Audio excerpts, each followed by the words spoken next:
Today, I would like to talk about the influence of space exploration to our future life. This is the footprint of Neil Armstrong, the astronaut who first landed on the moon in 1969. The US President Nixon welcomed him and two other Apollo 11 astronauts after they were safely back on Earth. NASA even quarantined them for about 3 weeks in case they brought back some moon germs, just like what we do for international travel during COVID-19 pandemic. It has been over 50 years since the giant leap for mankind on the moon. What have we achieved for the past half-century? Is the space technology stuck on a plateau of slow growth? The answer is definitely no. We are still harboring the dreams of escaping the life on Earth for the mystery of space. From Apollo 11 to 17, 12 astronauts have been working on the moon. However, we only have one who stayed on the moon forever. That person is Dr. Shoemaker, the expert who devoted himself to astrogeology. Do you still believe that moon landing is still far away from us? There's a more convenient way. Space funeral is becoming more and more popular, which allows regular people just like you and me to fulfill the widest dream of working among the stars at the end of our life journey. I would like to give you a couple seconds. Could you tell me what these cubes are? They are the custom ash capsule that contains the cremated remain samples. After collecting the samples from the customer, the startup Edison will launch the spacecraft from the Vandenberg Air Force Base in California. This fantastic event will be webcasted.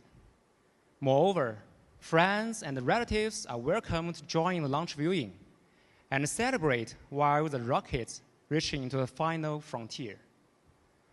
For about 2 years, families and friends will be able to follow the journey by mobile app, enhancing the personal connections and experience.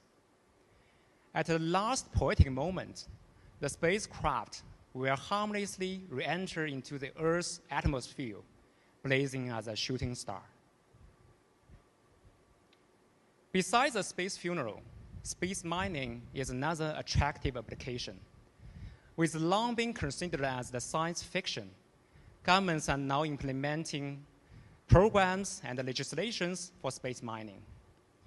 Besides the pioneer deep space industries, many companies such as Origin Space are founded to pursue the asteroid mining with the goal of developing technologies for prospecting and eventually extracting space resources. Currently, 2 types of the resources are easily available. The number one is the near-Earth asteroid.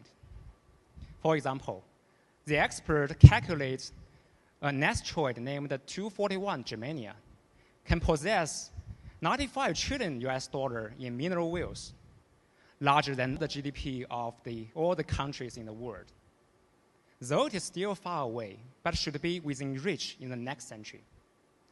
How realistic is the $1 trillion estimation? And how much will it cost to mine from millions of miles away? It is a long way to improve the estimation accuracy and cost control. Although we still have lots of the challenges ahead of us, once all of them are addressed, it gives the opportunity to rewrite the current industry power grid and the old order on Earth. Another easy-to-have resource is Luna. We all know that we have plenty of the silicon, iron, and rare earth elements on the moon. One of the most exciting discoveries we have so far is the water or hydroxide at the lunar pole in the form of permafrost or ice. With the hydroxide existing, we could easily have oxygen and hydrogen for long-term living on the moon. Moon could be the base or springboard for the future deep space explorations. All these above are the niche applications for aerospace. which commercial values still need to be proven in the coming future. The application with the most potential to impact our daily life are commercial satellite and manned flight. It is unbelievable that we still have 3 billion people that cannot access to the internet. Even in some regions of developed countries, it is difficult, slow, and expensive. Many companies are trying to address these challenges. Google and Facebook are the pioneers try to addressing these challenges, enormous balloons or the solar power drones. However, all these ambitious high-altitude flight campaign failed until SpaceX launched Starlink in 2015. Starlink is a satellite internet constellation with thousands of the satellites circled in the low Earth orbit, working in combination with the ground transceivers. Satellite internet technology has been around for decades. SpaceX improved the technology in 2 notable ways. Firstly, the satellites circle around the Earth at around 300 miles above the surface. The shortened distance will drastically improve the internet speed while reducing latency. Secondly, over 40,000 satellites will be launched into the orbit to ensure the global coverage without any service dropouts. It is a crazy number if we consider that currently only 4,000 satellites are active in the sky.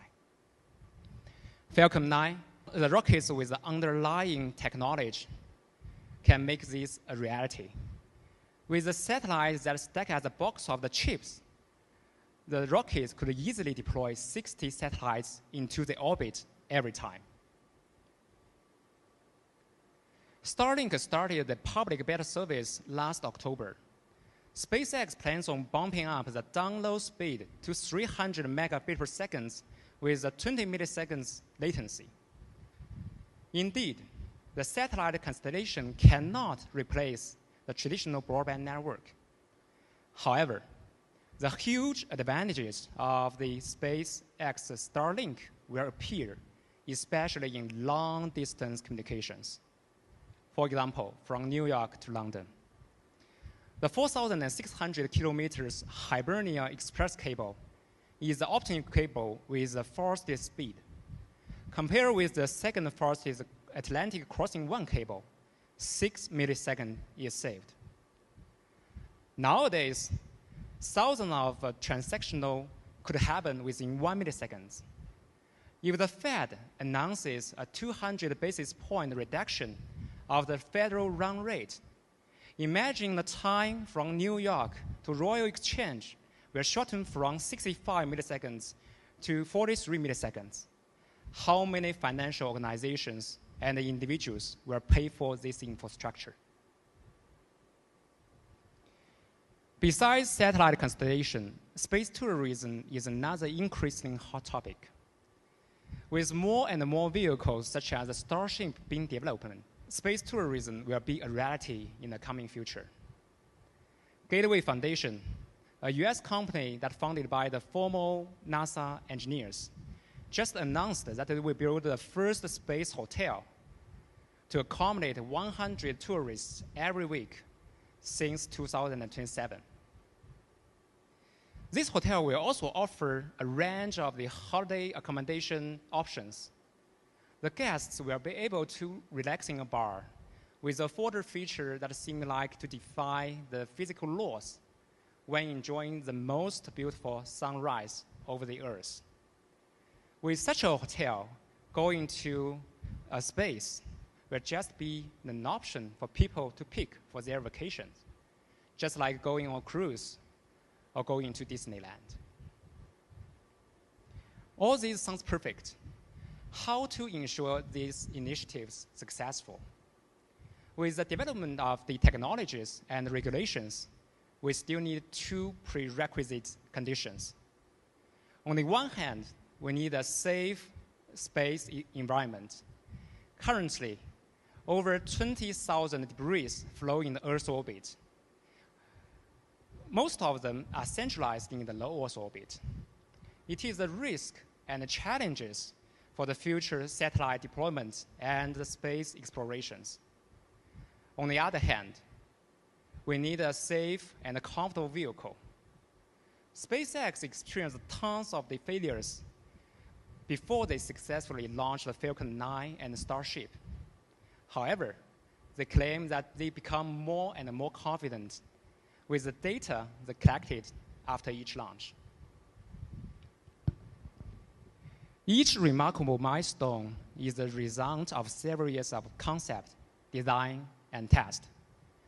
I'm now working at NI, one of the leading companies collaborating with NASA and SpaceX to usher in the new era of aerospace. The approach to test is the strategic asset to the business, which can help to ensure the qualification and reliability of the critical missions.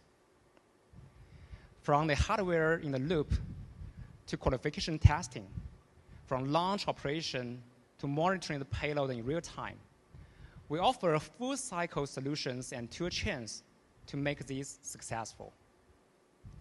We salute all the individuals that make these incredible feats possible and look forward to enabling future critical missions around the world.